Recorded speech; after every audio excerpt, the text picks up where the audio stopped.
আসসালামু আলাইকুম বাবা। ওয়ালাইকুম আসসালাম। ভালো আছেন? বলেন, হ্যান্ডশেক বলেন। করেন। ঠিক আছে, বলেন দেখি। বাবা আমি আপনার সাথে কিছু কথা বলি।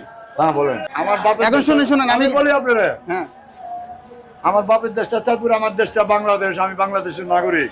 হ্যাঁ আলহামদুলিল্লাহ। আন্ডারস্ট্যান্ড? হ্যাঁ হ্যাঁ আন্ডারস্ট্যান্ড। এখন যা বলতে হয় আপনি এই যে আপনি হাতে এগুলা পইরা আছেন, এই যে মাথার চুলগুলা বড় হয়ে আছে, ওনার এগুলা খারাপ দেখা যায় না বাবা? এই চুপ, খারাপ দেখা যায় না? এই চুপ, এই বেটা, এগুলা এই খুলে চুপ ফেললে কেন? ভালো না?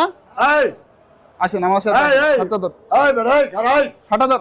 এই, খাড়া, এই, এই যে, এই, এই, খাড়া, এই, ভিতরে আসেন, ভিতরে আসেন, আচ্ছা, ছাড়ো আমি, আসেন ভিতরে এই আসেন, যে জনগণ আছে, আসেন ভিতরে এই, আসেন, বলো, এই যে, এই, আসেন ভিতরে আসেন। আপনি এটা ছাড়েন, এই, এটা ছাড়েন আপনি, আমি কিছু করবো না, আপনি আমার যা বলবেন